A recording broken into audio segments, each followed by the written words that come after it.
Hi, my name is Mitra. I'm a servant. I serve through teaching, coaching, consulting, or any other way that I can find to share what I know with those who want to know. And this Lights On podcast is one of those ways. It was created with consciousness and mindful living in heart. So join us as we travel through many roads of learning and transformation together. And if you enjoy our podcast, please give us feedback by rating us 5-star and share us with others if you think they may benefit from it. On behalf of my team, I thank you for your presence.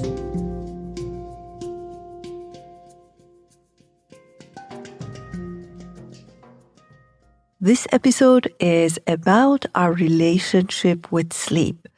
Well, we all know how important our sleep experience is from the physical perspective, from mental perspective, and from energetic perspective of connecting to the source and feeding our deeper self. But that's another podcast and another episode. In this episode, I'm going to speak about the nature of our relationship with our sleep. And in the following episode, I'm going to speak about what to do, 3 things to do in order to improve our sleep. So basically, I have divided our experience of sleeping into 2 categories. The inner aspect, which is basically the way we are, the being aspect, and our the nature of our relationship with sleep, and the outer aspect and the doing aspect, basically, of our relationship, which, as I said, is going to be the following podcast. In this week podcast, I would like to speak about the way we are in relationship with our sleep. So if sleep was a person, how is your relationship with your sleep? As you know, no matter how we interact with each other, if fundamentally we don't respect a person or we don't see a person as a positive experience or as a good experience, no matter what happens, the result and the outcome of our interaction with that person cannot be that helpful or healthy. So sleep is the same way. And I really invite you to look at sleep from that perspective. There needs to be a respect. There needs to be a sense of friendliness. There needs to be a sense of, reframing of the whole relationship, especially if your sleep experience is not helpful to you as it is right now. So this episode is about the being aspect and how we are with our experience of sleep. It may sound a bit funny because you think, what do you mean? Sleep is asleep. But sleep also has its own energetic aspect to it, its own consciousness. And the way we approach it and the way we show up makes a huge difference. So let's take a listen together. This was an episode in Clubhouse that I was speaking about sleep. The first one, which is extremely important, is to befriend your sleeping experience. By that, I mean, if you have complaints about how you have slept before, how you normally sleep, if you have stories to tell, if you do not like going to sleep because of experiences, even maybe nightmares that you may have had or childhood experience that you may have, I invite you to befriend your sleeping experience from now on, seeing it as something that you look forward to. Because imagine if sleep was a person, it was a friend. And imagine that that friend is coming.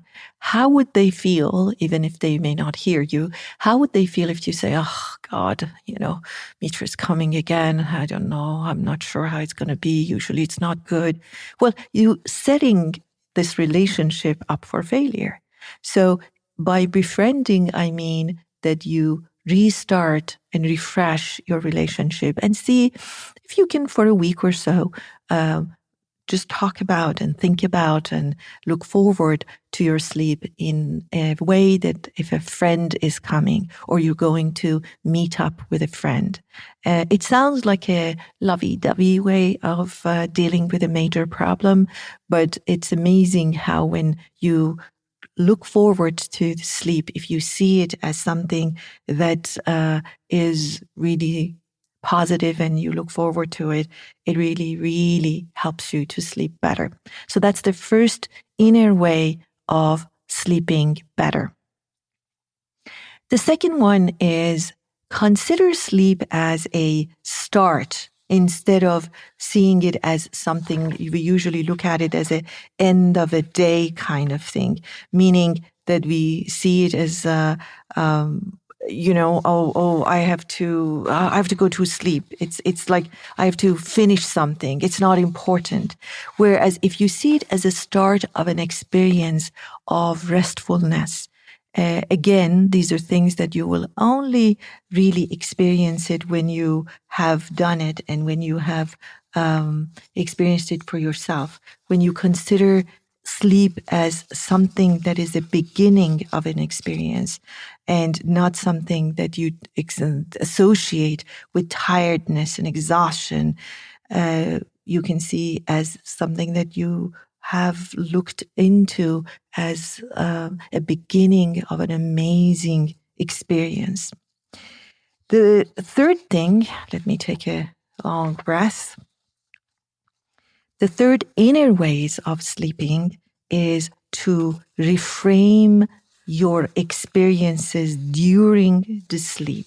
And what do I mean by that? This is something that many of us experience when, for instance, we get up to use the bathroom or go and get some water. I know people have different experiences, different breaks, if you like, in the middle of the night. And my suggestion is, and one thing that we do is that we check the time. And that checking the time allows our mind to get a message that it's time for work. You need to be alert and cognizant of time and time frame. And when you reframe your experience of sleep, you allow your mind to work with you to give you a restful sleep. For instance, if you wake up and you feel, even if you don't check the time, and you see outside that it's relatively getting bright, so you can guess that it's like, 5 o'clock in the morning, and your sleep waking time is 7, your mind starts calculating and says, oh, you got only 2 hours and you're wasting the time, and the anxiousness arrives. My suggestion is when you reframe the experience, the remaining experience, as napping. I have some time left and I'm just going to take a nap.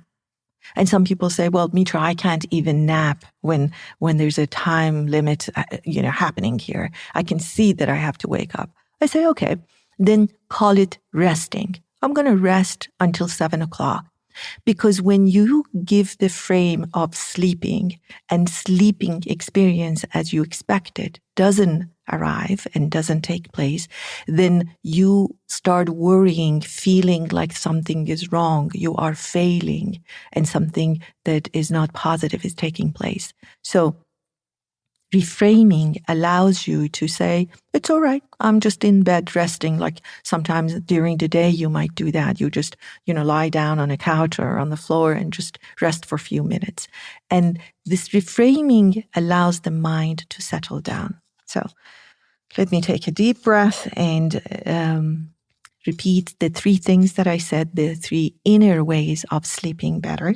And that was firstly, to change the nature of your relationship with sleep, befriend your relationship with sleep and look forward to it as opposed to see it as a problem that is arriving again tonight. 2 was to consider sleep as a start of an experience as opposed to an end of a day, even though truly it is end of the day, but there is a fresh beginning of an experience that you can look forward to again. And then the third one was the reframing of time and what the experience is when you wake up in the middle of the night or you have, for whatever reasons, some interruptions happening. And it's amazing when you reframe it and you allow the experience to be rest or just, napping, just lying down, how your mind settles down and somehow this serves you. So these are the 3 out of 6 inner ways of sleeping better.